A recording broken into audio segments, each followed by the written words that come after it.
आइए रामायण के एक बेहद ऐतिहासिक और सच कहें तो बहुत ही भावनात्मक मोड़ के इस गहरे विश्लेषण की शुरुआत करते हैं। ये एक ऐसी कहानी है ना जो सिर्फ राजकाज या शाही कर्तव्यों तक सीमित नहीं है, बल्कि ये विनम्रता, पारिवारिक प्रेम और उस महान दिव्य नियति का एक बहुत ही खूबसूरत आख्यान है जिसने असल में हमारी पूरी संस्कृति की नींव को आकार दिया है। तो आधुनिक दृष्टिकोण को थोड़ी देर के लिए किनारे रखते हैं और घटनाओं के इस क्लासिक क्रम को एक पवित्र ग्रंथ की तरह खोलते। मुख्य सवाल ये है, आखिर एक शिव धनुष के टूटने से 4 शाश्वत रिश्ते कैसे बन गए? खैर, इस पूरी दिलचस्प यात्रा को एक एक करके समझते हैं। भाग 1, एक आनंददायक संदेश का आगमन। कहानी में जान तब आती है जब अयोध्या के विशाल राजमहल में महाराज जनक के खास दूत देवव्रत का अचानक से आगमन होता है। जरा सोचिए उस माहौल को।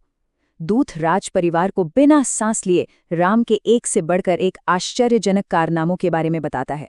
कैसे उन्होंने पहले ताड़का नाम की खूंखार राक्षसी का वध किया, फिर मुनि विश्वामित्र के यज्ञ की रक्षा की, उसके बाद मिथिला की लंबी यात्रा की और अंततः भगवान शिव के उस विशाल दिव्य धनुष को बीच से ही तोड़ दिया। बिल्कुल यही वो परम विजय थी जिससे राजकुमारी सीता का हाथ उन्हें मिला।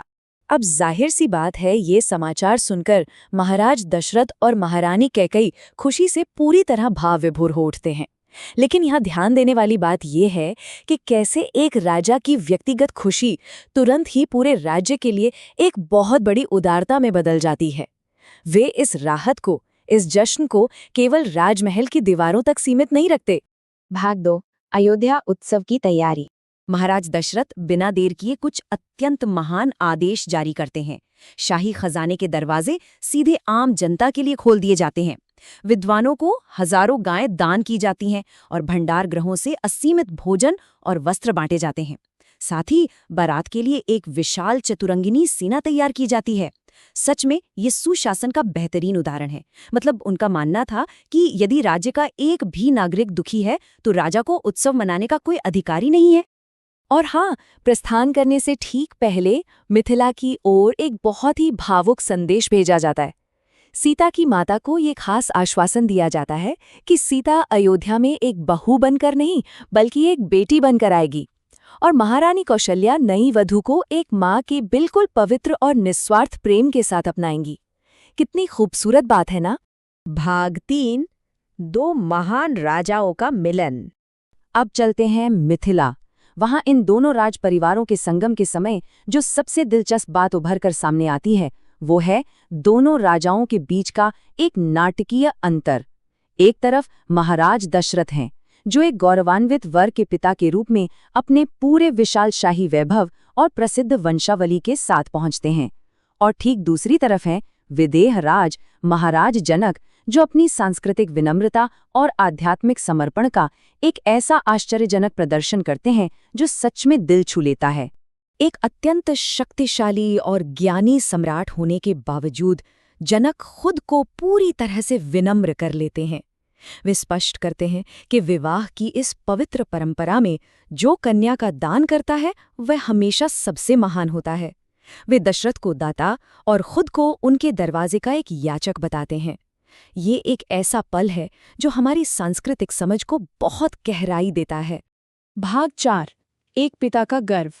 इस शानदार शाही अभिवादन के बाद इस पूरे विश्लेषण का सबसे भावुक पल आता है, महाराज दशरथ और राम के बीच का एक अद्भुत पुनर्मिलन।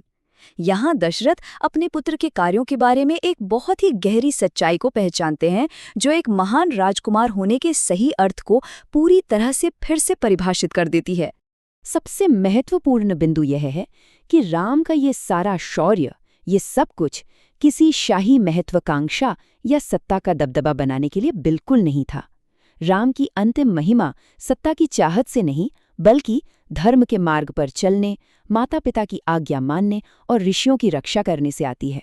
मतलब शक्ति से अधिक सेवा ही असली महानता है। आज के समय में भी नेतृत्व का इससे बड़ा सबक शायद ही कोई हो। भाग 5, 4 शाश्वत बंधन। खुशी के इस शानदार माहौल में अब वक्त था औपचारिक विवाह प्रस्तावों का, जिनका मार्गदर्शन खुद महान ऋषि कर रहे थे। महर्षि वशिष्ठ बहुत ही शालीनता से इक्ष्वाकु वंश के शानदार इतिहास का वर्णन करते हैं, भगीरथ और रघु जैसे पूर्वजों की प्रशंसा करते हैं। वो औपचारिक रूप से राम के लिए राजकुमारी सीता और उसी समय लक्ष्मण के लिए राजकुमारी उर्मिला का हाथ मांगते हैं, और महाराज जनक भी इसे अत्यंत सम्मान और खुशी के साथ स्वीकार कर लेते हैं। लेकिन रुकिए, तभी महर्षि विश्वामित्र बीच में आते हैं और ये इस कहानी का एक बहुत ही खूबसूरत मोड़ है। वे बताते हैं कि ये कितना अन्यायपूर्ण होगा कि दो बड़े भाई जश्न मनाएं और भरत और शत्रुघ्न अयोध्या अविवाहित ही लौट आएं। उनका विजन बहुत स्पष्ट था, सच्ची और संपूर्ण खुशी तो तब है जब पूरा परिवार इस आनंद में शामिल हो। विश्वामित्र के इस सुझाव पर एक अद्भुत समाधान निकलता है। राजा जनक के छोटे भाई संकाश नरेश कुशध्वज को इस चर्चा में शामिल किया जाता है, ताकि चारों राजकुमारों का मिलन 4 राजकुमारियों के साथ हो सके। एक चमत्कारिक और एकदम परफेक्ट समारोह। राम और सीता, लक्ष्मण और उर्मिला, भरत और मांडवी तथा शत्रुघ्न और श्रुतकीर्ति। ये वास्तव में एक पूर्ण और आदर्श गठबंधन था। इन 4 भव्य और आनंदमय गठबंधनों के तय होने से चारों तरफ एक दिव्य विस्मय का वातावरण छा जाता है।